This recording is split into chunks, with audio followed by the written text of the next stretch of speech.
Cool. And cheers, everybody. Cheers. Cheers. My tea. Happy holidays. My pregnancy tea. So Which one do we want? This one or this one? We want that one. I just have that one up for the chat. Gotcha. So what's up, everybody? How's the holidays? Anybody get lumps of coal? I'm going to tell you guys a funny story, actually. Speaking of which, apparently my daughters figured out I was on the naughty list at one point in my life. Yeah. I'm going to tell you guys a story. They made the I feel like very logical assumption. Very astute connection. Right. So also here, on both Amazon, TikTok, everywhere we are, this isn't a sponsored product, by the way. WBM did sponsor this live stream. We're going to be doing some giveaway fun. We're going to be hanging out and chatting. But I have this microphone that I saw on the TikTok shop. Some just person was making a video. I'm like, you know what? For the price point, I'm going to try it. I tend to, the thing is, like with these types of mics, I always break them, to be honest. But I wanted to try it today specifically on TikTok with your phone. We're going to plug it in. We're going to clip it on. And we're going to compare. So if you guys want to help us, go from TikTok, come over to Amazon, listen to the audio. Can you flip that one on? Yeah. And then just turn it on as well. Listen to the audio and then compare it to Amazon and then compare it to TikTok and tell me which one sounds better. Maybe how do I turn it on? There's a button on the back right here. Oh, yeah, so this is a I good see it. kind of tutorial. There's this button right here on the back. We can push, clips right in. Now they gave us in this little pack, you got the fuzzy covers. Yeah. Which is great for like wind blocking and like more impacted sound. But then we're going to just swap them to the more inside. This is great for like in the gym, things like that. But this was actually on the TikTok shop. And they also have this on Amazon as well. So now that I turned it on, everyone can hear. Yeah. They'll like. Well, it's not plugged in yet. Oh, so okay. It won't. So this base is what you plug into your phone. So it's not on Amazon, Facebook, everywhere else. You guys aren't going to hear the difference. On TikTok, though, hopefully you will hear a difference here. I just have to plug it into the bottom. And potentially right away, you should hear this. So now you should hear a difference for both Carrie and I on the microphone. I'm going to clip it right on. The only tricky thing with this is like where to clip it. Yeah, I clipped it like pretty close to my face, but also like on the side that you're on so that it'd pick up maybe a little bit of both of us. Yeah, so we'll see. We'll see. Babe, you got lost up here. Where are you at? I'm going to find my way back. Don't worry, y'all. We're going to find my way back in. But yeah, that's just like a fun little tidbit. Again, this isn't like even a sponsored product. WBM always hooking us up. We've got everything from the like laundry side of it. We've got the skincare side. You got your baby care. We got just the actual nutritional. We got our electrolytes, salts. We got magnesium. Okay, but you didn't finish the story about the kids. We're going to get into it. Okay. It's building the suspense. So my goal is I want you guys to hang out. I thought you forgot about it. I partially did, but it's also partial.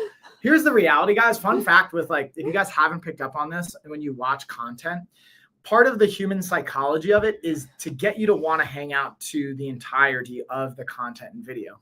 So sometimes we'll introduce something and then make you wait before you get it. So that you hang out with us, as well as build excitement, as well as with someone that has ADHD, undiagnosed, we're going to bounce around a little bit. And that's part of the fun. That's kind of more what I was thinking, but yeah, to your point. That's for sure part of the fun. So I will turn this TikTok stand just a wee bit because you're totally in the shot, but I'm like slightly out. So we're going to position it where it's partially me, partially you. We're good over here. So here's how the story goes. This is a holiday time story.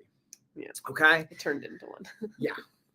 And it's relevant to, because you said, like, did anyone get lumps of coal? Yeah. So I've told this story. I won't go into all the details because I don't want this to be used later against me and for whatever reason.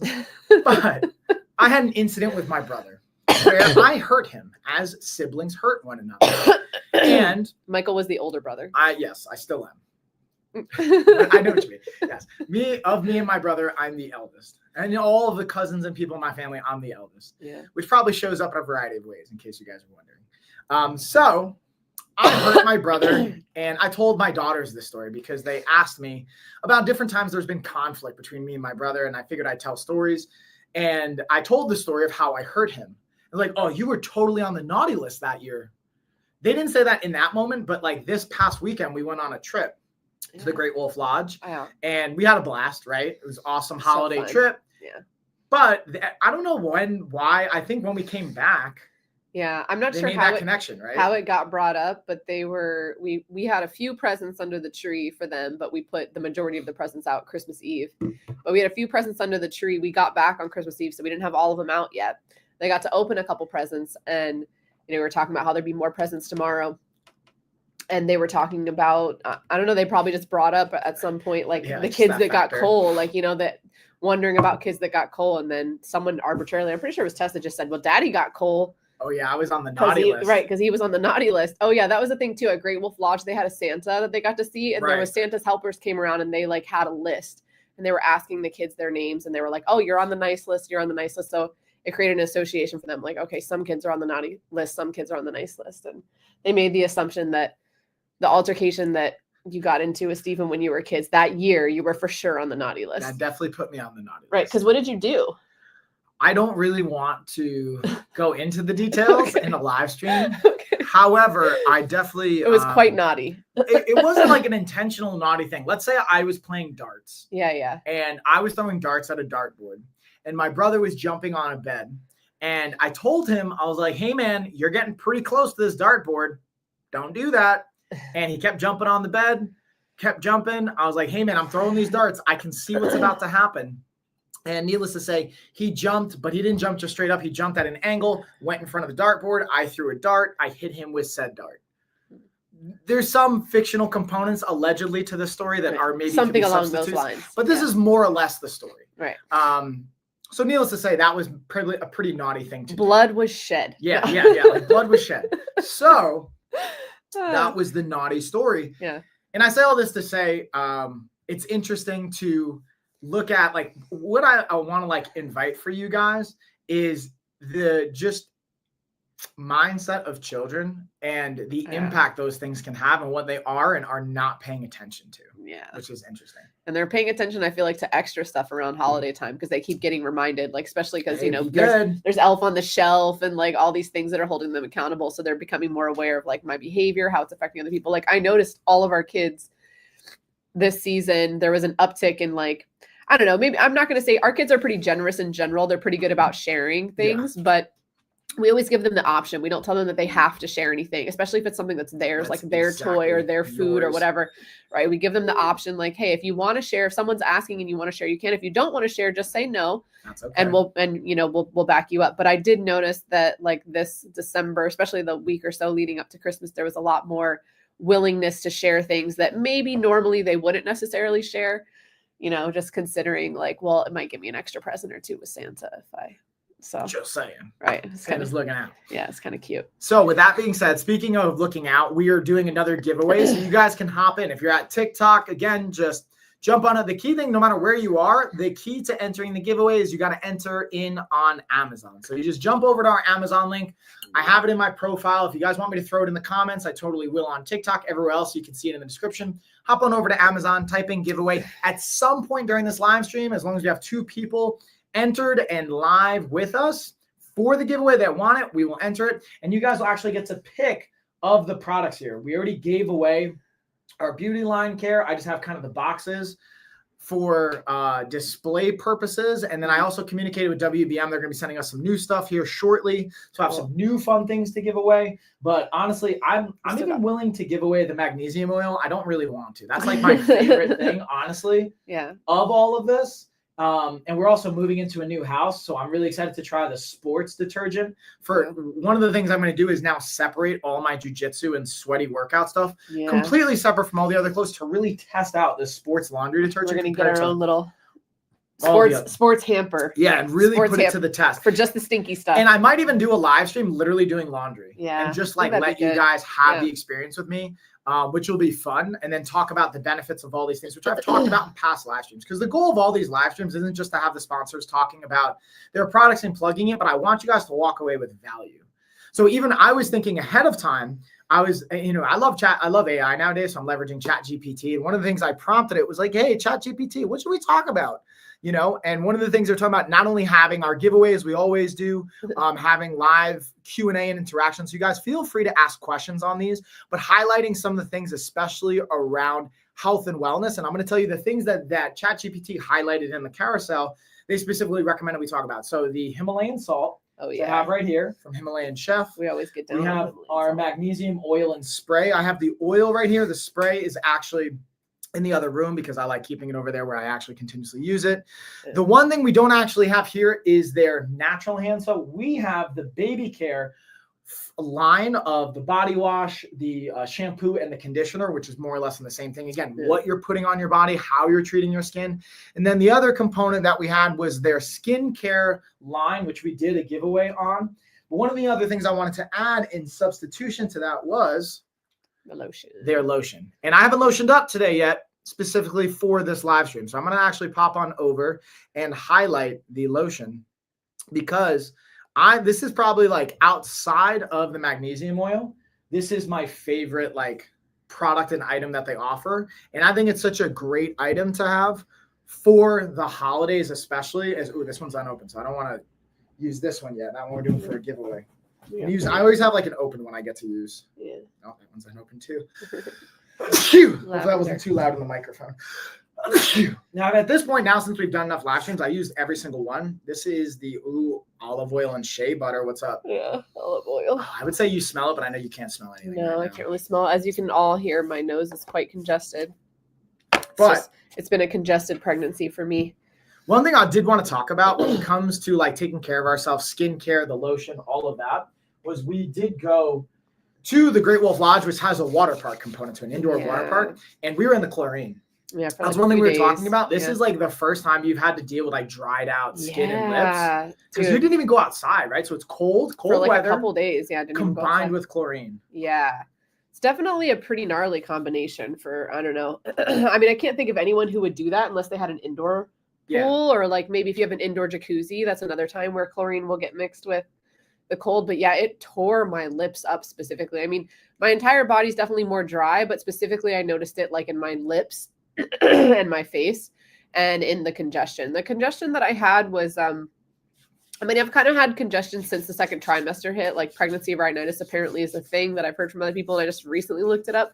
Check it out, y'all. Yeah. So, and I'm not sick. I don't really have any other symptoms, but it's just like a postnasal drip and a general congestion, mostly concentrated in my nose area. But the chlorine definitely didn't help with the congestion situation. Again, when it's cold outside, most of you probably notice when it's cold outside, your body has to work a little bit harder to maintain homeostasis and keep your body temperature up. And this is often I think why, you know, I'm not a doctor, but obviously there's a pretty solid pattern of people getting sick in the wintertime when it changes and there's less light in the sky. We're getting lower vitamin D. The temperature's getting colder outside. Our body's just having to work harder to do the things that it was more easily doing in the summertime when there's a lot of light and a lot of food and like a nice moisture-rich warm environment. So that coupled with the chlorine, it's just been extra congestion since we've got back. And even you said you were feeling a little like dryness. Like my throat's just like scratchy and just dryness on my skin. So that's why I want to take it as a chance to put on some lotion and nourish my skin a little bit more and be proactive about that. And then again, I even go back to, I'll highlight the magnesium oil again, kind of bouncing around.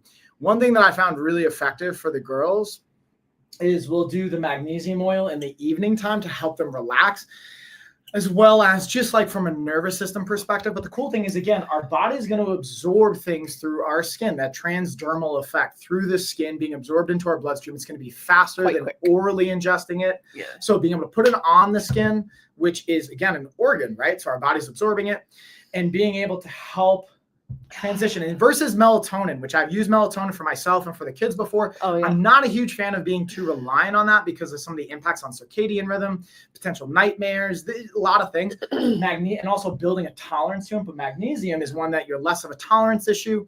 It has a variety of other benefits, not only helping relax, but also with the actual muscular tissue, with some of the other components with fluid balancing in the body. There's a variety of things benefits. In your liver too, like something about your liver. Like I know magnesium helps you poop and to me that's more of, again, the fluid balancing. Right. The whole there like, may trace be minerals plus there may be something that's impacting the liver that's not my specialty, or like from my awareness what I focus on. When I focus on electrolytes, I'm thinking more about what does it do to our muscles, what does it do to performance, and what does it do to our fluid balancing, which it's probably coming into some component with the liver, but Yeah, just because I know for sure that like when you get milk of magnesia, like if you're constipated for a while, you can use milk of magnesia. I'm pretty sure the only ingredients in milk of magnesia is just magnesium and sodium. So again, to your point, yeah, some trace minerals there. And I think they maybe recommend you take it with water. I'm not sure. You'd have to look on your bottle. It's been a long time since I've used that stuff, but I'm pretty sure those are the only components. And I had a suspicion just because I know the liver is heavily, the secretion of certain things in livers heavily influences your bowel movements. I know like caffeine and stuff like that will stimulate that with the liver, which is why it's easier to poop after you drink caffeine. But I wasn't morning routine, baby. I wasn't sure about. You poop before coffee too. I meditate, poop, coffee, more poop. But no, I just actually kind of quickly checked. And one of the factors when it does come to magnesium is more associated to like liver disease, it seems. So if you have like fatty liver, or if you're like alcohol and you've abused your liver with dynamic, the magnesium in general can help with liver function. That's one of the other things. I hadn't really focused on that benefit from it. The focus I look at is more of like fluid balancing, being able to actually relax the muscle tissue, help recover in the support component or sleep. But it does seem to have a role in liver function and overall metabolic function and metabolic disorders. So there can be some, again, not medical advice, just something to consider and think about. Do your own research, people. That's always. But also, it's a good idea to keep your liver in good standing for many reasons. Treat your liver. Right. So we talked about all those things. The one thing I did want to talk about, not even as much of the bug zappers and stuff, but one thing I used this weekend. This is just more of like a real life example. Oh. I'm going to grab it right now for us. What was it? Oh, this thing. Yeah, the outlet. Yeah, the plug. So. Yeah. The combination, I have the longer power strip, which the tree is plugged into right now, which is super easy. It's got a button to easily tap on and off to turn the tree on. But also the extension length of it was 6 feet or just under 6 feet. I think it was like 5'8", 5'9". Yeah. Now I'm going to highlight the other one we have, which is our cube. So I was like, literally, my tire went flat this weekend. For whatever reason. We went to the Great Wolf Lodge. I came back, flat tire. I'm like, you know what? I got to get this thing patched. I literally just got all new tires on my car less than 6 months ago. So, Misha, here's someone. The guard dog. The realization, I was like, I don't have a pump. I got rid of all my other like tire pumps and stuff. That's the benefit with Amazon and having sponsored content. I will get gifted things. So I reached out to some brands to hook me up. And in the meantime, I need to address this now. So I was like, you know what? We don't have an outlet outside. So I had to use the extension cord into an extension cord, which I do not recommend, by the way. It's not advised to plug in multiple extension cords to one another. It's a great way to mess things up or to overload. But this does have a power surge protection component. So I felt more reassured in using these than anything else. And I was able to get it set up, put air in my tire, get enough to go down the road to get my tire patched. But I was like so grateful to WBM for hooking up the extension cords and specifically the power surge, so I could feel a little bit more secure in doing this. Yeah, by the way, we didn't have anything else plugged into any of these. That's another thing. If you're daisy chaining, electric, even if they have power surges, we didn't have anything else plugged in. So don't recommend. And this is an old house. It was built in 1930. So for those of you that have 100-year-old homes that probably don't have outlets on the outside unless somebody bought it and updated it, it can work for you. Be mindful. So I'll just pop this puppy up right over here. And again, the other thing I like about this cube is not only, and even with the other power strip that we have for both of these, they not only have your 3-prong outlet, so you can plug in your bigger, more powerful, demanding devices, but it also has your lightning cable, USB, and Type-C, so that you can also just have a quick plug-in. And if you don't have the adapter, I like that for travel reasons. I know, where you don't have to worry about carrying extra boxes and things and plugs, which is pretty clutch. Yeah, just one size fits all. Even like phone charger too, like with the cube, which I guess in a sense too, you could totally charge your phone with the other strip if you just had the cord. But the cube is got coffee bean. I didn't grind that one up enough. The cube is nice because you don't even have to bring the cord to charge your phone. You could just put your phone right on top of it. Yeah, which is pretty solid. So, and the thing I always like to bring things back to when I talk about any products, like how does this matter in a healthy life or a quality of life perspective in your lifestyle? So the thing I would invite you guys to think about when it comes to stuff like this is sometimes you don't think of something until it's too late. Like, oh man, my battery just died. I don't have jumper cables. Or investing in things like that, or cables, or power surges, or whatever, until it's too late, right? Even for me, a tire just having pump. one in your car, 100%. like just keeping an extra one in your car. You never know. or keeping water on deck so that when I want to mix in my electrolytes, which I already did earlier, I put some creatine in here with some of my Himalayan salt to balance out my fluids. Nice. I've talked about this ratio before. I'm going to hit you guys with it again. So the ideal solvent ratio, and again, this is something that I actually gathered not only from my academic experience, but hearing Renaissance periodizations, Dr. Mike Israetel talk about this. I was like, oh, this is a great opportunity to like kind of share this with y'all. Is when you're taking, I have two 16-ounce water bottles, or two 500 milliliter water bottles. That's 1,000 milliliters, right? So what we're going to do is take these, throw it either into a container or individually mix them. And the goal is for like a workout drink. I'm going to share with you guys one of the best like ratios or solvents. And again, the carbs and protein component of this is going to vary based on what your goal is. If you're trying to lean out and not just put on mass, but you're trying to actually lose body fat, probably not going to put as much of the carb ratio. You're going to really rely on the protein. But the goal is to have 80-ish, like about 80 grams for every 1,000 milliliters of fluid. So that doesn't have to be 80 grams of protein. It could be 40 grams of protein, 40 grams of carbs. You can have a 1-to-1 ratio, which is pretty solid for a workout. The one thing I want you to factor for is throwing in your electrolytes. So salt, magnesium, potassium. Yeah. And again, you can get different elemental like ingredients, like Element itself pre-does that for you. It's a little bit pricier. Yeah. So I like the idea of buying like Himalayan salt or even your regular salt. The finer grain for this is what I like because it's easier to absorb and to break down. Same thing with magnesium oil. I have yet to actually mix the oil in with the water. So I'm curious. I'm actually going to try that right now just as an experiment. I kind of want to mess with it. Let's see if there's any other ingredients in it. I mean, I don't literally think so. It's just straight up magnesium. It's just magnesium. Yeah, straight up water and magnesium chloride. Yeah. So, which is brine from the ancient, I'm not going to try and pronounce that, Zetsten seabed in the Netherlands. Nice. But I'm curious for the taste. I already put the salt in here. Now, the ideal is, again, 80 grams of your solvent for 1,000 milliliters. So I'm going to literally just do like a little splashy splash. Okay, that's not a very perfect ratio. So we would say, okay, let's say 75 grams of our macros, protein, fats, carbs, and then we do about 3 to 5 grams for our micronutrient, magnesium oil, sea salt, potassium mix, whatever. So I'm actually going to add water in from my other bottle because I'm just kind of like, I want to have it a little bit more diluted because I'm curious about this taste.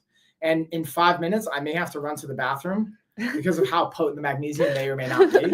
Yeah, we're gonna it find says out. On the bottle like 5 to 10 sprays, right? So 5 to 10 sprays, you figure, I don't know, if you just like sprayed it into your hand. Yeah, it doesn't taste so great. Not gonna lie. Yeah, I was gonna say the salt I like. So here's the cool thing: if you guys have ever trained before in a really high intensity setting, when you are thirsty, you don't want just water. Yeah, your body wants the electrolytes.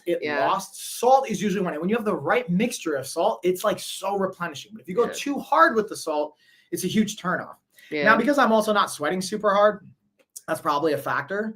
Yeah. I think the salt ratio is good. I put creatine in here as well, which is part of my solvent ratio. Yeah. But yeah, I did like kind of a splash and a half of the magnesium. Don't recommend that. I would do a little bit less, and I would actually test and measure it.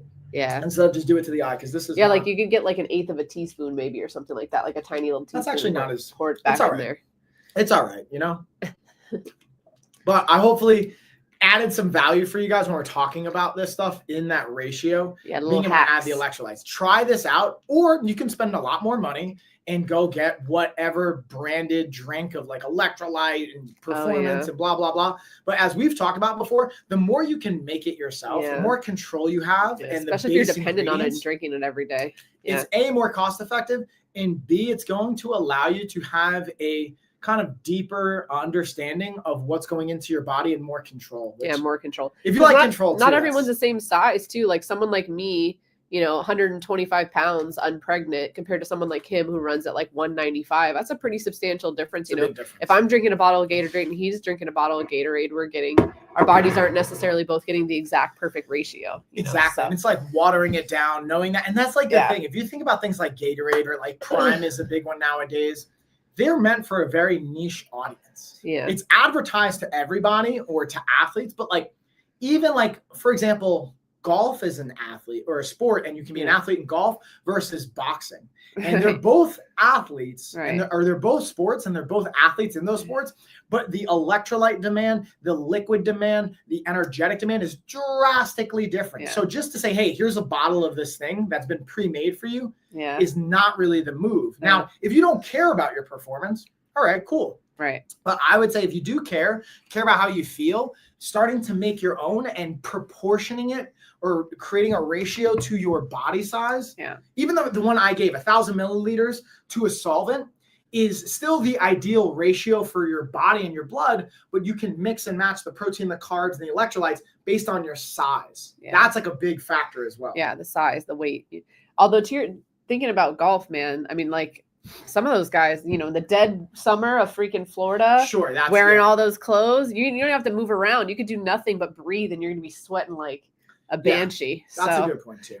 Not that it's always in Florida, but a lot of times it is. A lot of times it's in these tropical environments where you're going to be sweating a lot, and then even just a little movement or a little stress is going to create. But I mean, I would argue that if we did an hour of someone boxing versus an hour of someone golfing, and we like measured their sweat output, we might see a little bit of a discrepancy between. Even that, it's like I think about, okay, what's your caloric demand? Yeah, right. Because that's what we want to replenish. Not only are you hopefully feeding your body before and the day before, like if you guys have ever played varsity sports or college sports, a lot of times they'll do like pasta parties the night before a big game or an event. I never heard of this. So that's like a pretty popular, at least from where I grew up. I didn't do intense sports, you know. Yeah. So a lot of team sports, baseball, football, soccer, those are the ones I played. Yeah. And even like wrestling was different probably. I didn't wrestle in high school. Yeah, because all the weight cutting and stuff. Yeah, it's different. But like most of the time you'd have a pasta party at someone's house and it would be carb loaded. You just like load carbs. And again, I'm not saying that's the perfect kind of approach, but it's also community building dynamic as well as fueling your body, because it's going to take time for your body to not only break down the carbohydrates, but get it into your bloodstream and utilize it. Yeah. But the goal is to get that sugar, because carbs are basically broken down into glucose, get it to where it needs to be at the right time. Timing is essential, because ultimately if you take in the night before and you carb load and you don't actually time it properly, you're just storing it as fat. Yeah. And then your body has to go through a different mechanic process or actual metabolic process to actually get the energy. So you want to not only do the night before to feed, and this is usually for athletes that make weight. That's why fighters will go out to a big dinner after making weight. We want to replenish the glycogen we lost in our muscles and in our fat cells and our body cells and our liver. We want to replenish, I shouldn't say fat cells, really it's our liver and our muscles. We're depleting glycogen because water binds to the sugar. So the more we can replace that, the better we're going to perform come fight night. But there's a very strategic approach. Even if you guys have ever worked in sports and worked with weight-based athletes, you should know, or hopefully you know, and you have good coaching and teams around you that didn't just let you eat and drink whatever you want the moment you made weight. Yeah. Hopefully they said, hey, because Misha knows. Hopefully you put in fluids back at this particular ratio, not just water, an electrolyte ratio. Then you slowly started to add in simple digesting carbohydrates. Come here, Misha. What's up, Misha? Sit. She's like, yo, you see this guy trying to drop off a package? Yeah, either someone's dropping something off or someone's walking by. It's okay, Misha. Yeah. We have really low windows in this house, which is perfect for a dog who likes to like stand guard. I'm looking forward to, we'll be moving soon. I'm looking forward to having those higher windows so that she won't be able to see. But any erroneous noises, she'll probably be quiet. But if she sees something, she's like, I'm going to say something. Yeah. She's like the New York subway poster. If you see something. She's the physical embodiment. I will tell you. Yeah, she'll let us know. So yeah, this is, oh man, I'm never going to make this blood again. I'm going to play with that ratio though, with the magnesium and the salt and the creatine. Yeah.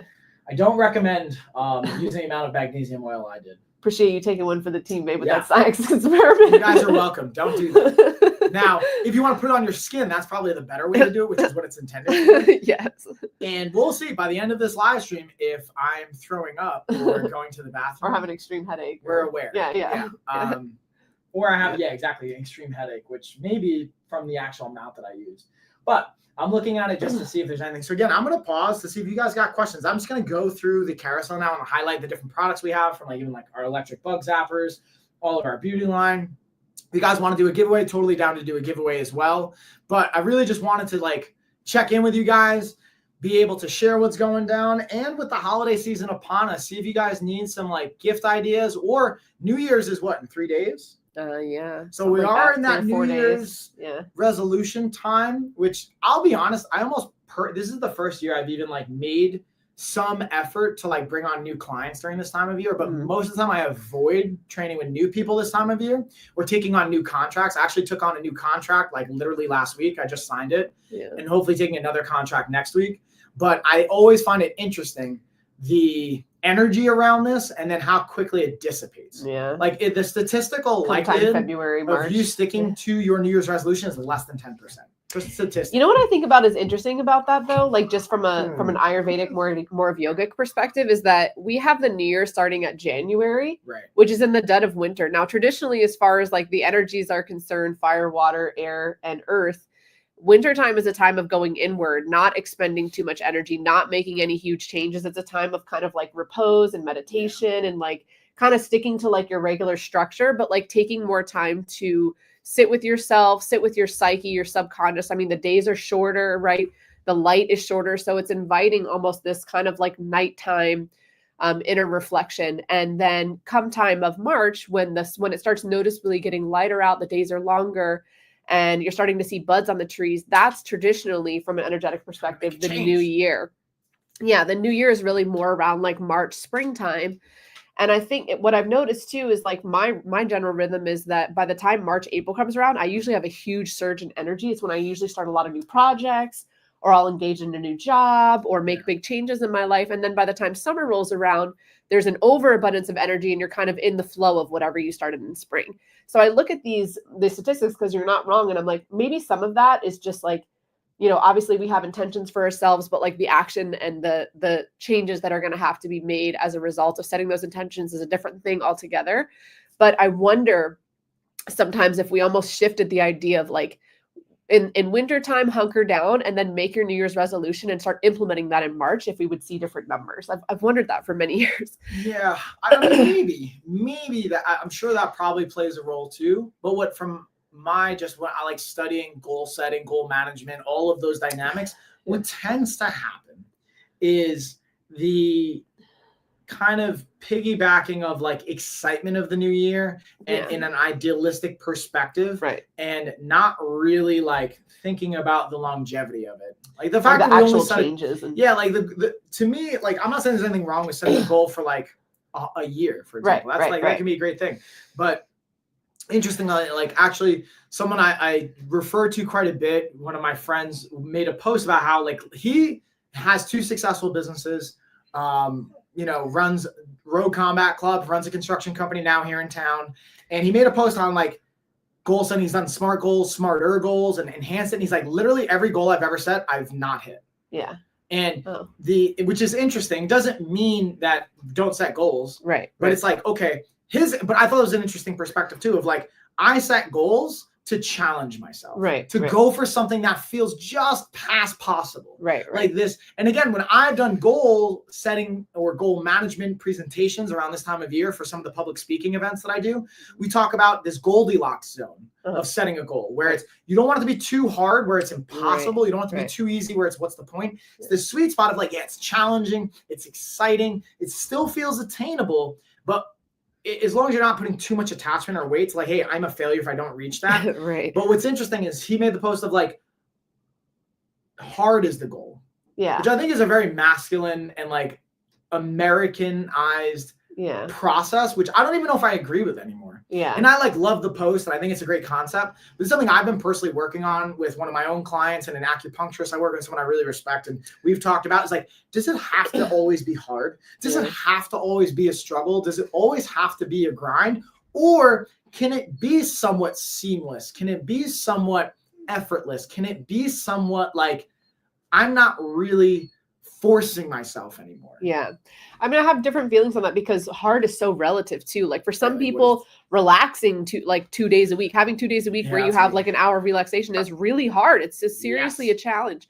But is it actually hard to relax? I mean, you know, like objectively, no. Is it hard to like train for an hour in jujitsu? I mean, most people would argue yes, but for some people that feels easier than relaxing. Right. So I would rather do jujitsu for an hour than sometimes lay that's on what I'm the couch. saying. And I relate to that too. So like, I think this idea of hard and easy is very relative. But that being said, I also feel like in general, to your point with American culture, this idea of struggling to improve is very ingrained. And there's some truth to that as far as like I don't know. I wonder if you can find an exception to this. I don't necessarily think that you can set a goal or have a desire to make a change without implementing some level of discipline that is different than what you're doing right now. So like if you want to get somewhere, if you want to do something different, if you want to make a change, you're going to have to implement some level of discipline. And discipline in general, I would say, is challenging for most people.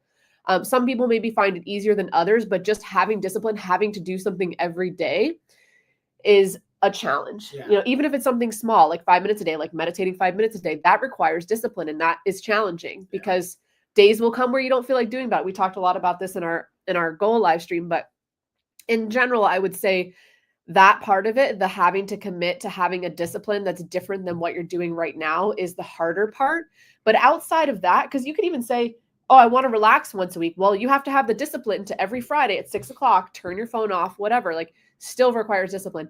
But the hard aspect of like, I have to struggle to get better, I don't necessarily think that's or suffer. I don't necessarily think that's a healthy mindset. It's the bigger piece. But I'm torn with this because I do believe there is no growth without some form of discomfort. Right, for sure. Yeah, right. Discomfort. But discipline is uncomfortable sometimes. Right, that's discomfort. Yeah, right? yeah. Like there can be discomfort. Or one of my favorite quotes. I share this even in like when I would coach more at Rogue and I would do sparring days on Wednesdays. I would love just yelling at the team, being like, I would repeat this quote, which is Andrea Gibson. I actually saw it from one of my managers that I used to work with at Mission Health at a program called PACE, and she was responsible for the therapy department and overall operations.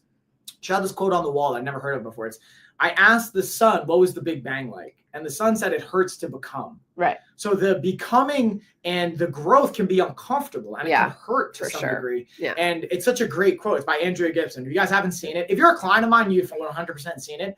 Or if you're anyone that knows me, you've heard it probably. But if not, I recommend like really thinking about that. But I also reflect on like, doesn't have to always hurt to become. Like even the example of the butterfly or the caterpillar becoming the butterfly, it's becoming this goo first and then it reestablishes itself into this crystallized new form and butterfly. Well, you know what I would say? What? It doesn't have to hurt. Right. It's just a matter of how contracted you are against the old identity. Because that's really that's the discomfort and the discipline or any kind of changes. How attached am I to this identity that I'm embodying now? And this idealized or more conducive identity that I'm trying to get to, if that seems unattainable, if I have stories that are limiting, that are preventing me from getting there, if I have an unconscious belief that I need to suffer or struggle to get there, et cetera, these are all contractions around the current identity. So actually, the truth of what happens is you have to just release the contractions and take objective action in the field. It can be something as small as like, okay, every morning I make breakfast at 7:00. And I make a healthy breakfast at 7:00. That's not hard to do. It's not like a difficult task, but it's just even releasing attachments to the idea that you're not capable, releasing attachments to the idea that you need to struggle, releasing attachments to the idea that you're stuck in this body, this mind, this job, this life, this whatever it is that you're holding on to. So I almost think it's the opposite of struggle. It's releasing of struggle, but then just following through with the actions that are required to get to where you want to go. Which can still be uncomfortable. For sure. That's the key. Yeah. It's like, it doesn't have to be hard, but it can be uncomfortable. And like simple doesn't mean easy. Right. For sure. It's like uncomfortable can be simple. Like you could be Michael Jordan. What I mean by that is Michael Jordan or Kobe Bryant or whomever you want to name. Like, here's an interesting example. John Jones, I think, is a great example of like, physically, he's so gifted. You won't be John Jones. Like, let's just be real. Yeah. His proportions, his environment, there's certain things you won't be. But the people like Michael Jordan or Roger Clemens is a great baseball example. These are guys that were cut from their high school teams, and they just worked so hard from that moment on that they just ferociously attacked. And it's so simple. Just literally practice every single day. I was just going to say, if you ask them, though, do you think they'd be like, oh, it was a struggle, I wonder, I don't know. I'm curious to find out. Like, they might just be like, yeah, I just practiced every day. Like, it was just that easy, Like, I don't know. I don't know if it was, because it took discipline. Like, Kobe Bryant had talked about it in his books before obviously passing away. Like, our interviews of like, I practice 4 times a day. Because by the time I was 20, no one could catch up to me. I had already put in so many practice sessions. Right. Good luck trying to catch up. Right. I could even drop it down to 3 or 2 sessions a day. Right. You still won't touch me. Yeah. Because I've put in so much work. It's a smart way to go about it. And it's like, waking up at 4 a.m. is discipline. Or, for example, we were having a conversation this morning. My goal every day is to meditate within 30 minutes of waking up. Yeah. Some days I don't do that. And we were having a conversation. I was like, hey, I kind of want to end this conversation and go do this thing. Yeah. That takes discipline or discomfort. And there's aspects around in that particular situation where, maybe helpful to not do that because of the conversation we're having, not to just abruptly cut it off or how I was going about it. But there's discipline in that can be uncomfortable. It's uncomfortable for me to tell you, hey, by the way, I love this conversation. I have to go do this thing that I told myself I would do. Or like, I need to be at practice at 6 o'clock. Doesn't matter what's going on. Like I'm going to show up. Yeah. The discipline itself, the discipline really too is almost like a self-promise. Yeah. It's like I have to honor myself by, I set this intention. And if I don't show up, in some ways I'm abandoning, and that's how it feels. That's how it feels to the inner identity who's trying to get to somewhere beyond where they're at now. So yeah, it's a self-promise, an act of self-love to have the discipline. And what I would invite is like, we all probably know those former athletes that are either coaches or dads or people that hang around sports that tell like, oh, in my day, I would have done this or that. What they're really saying is I didn't show up for myself in a way that I thought I would or could or should have. So now I'm going to project this onto you, not in a bad way necessarily, but like, hey, just listen to me. Yeah. Like it's the expression, if I knew now what I knew, or if I knew then what I know now in this body or whatever, I think that's an interesting concept. But with all that being said, we kind of hit on all those points. Yeah. We had our Q&A piece. We kind of hit our window for today. We'll be back again next weekend in the new year celebrating with you guys. Actually, we have the kids next weekend. Yeah. So I will maybe we'll do like a New Year's live stream. That could be kind of fun when the kids go to sleep on New Year's. Yeah. Maybe we'll when I say like late, I mean like 10 o'clock. That's pretty late for me. Yeah. So maybe like 8 to 10 o'clock once the kids have already fallen asleep. On New Year's we'll come party on New Year's Eve. Or New Year's Eve. Yeah, like I'm thinking like New Year's Eve we'll celebrate. So just stay tuned again. Make sure you guys are following. If you're not following on all the platforms, as long as you're following, I continuously will pop it up ahead of time so you guys can stay abreast on when we're live streaming. Stay tuned. Shout out to WBM for always sponsoring us, providing the amazing products that we get to rant and share and talk about. And I'm looking forward to getting some more stuff in the coming months and to have more fun live streams. We're going to be back with some of our clothing stuff and our fitness stuff. We're talking about doing a podcast that's not just on Amazon. So if you guys are enjoying, we've gotten some great feedback from you guys. You enjoy the kind of dynamic and what we talk about. So if you guys are interested, just make sure you're following wherever you're consuming this, because we will be able to continuously share wherever that is. And yeah, that's all I got. What about you, Kara? Same.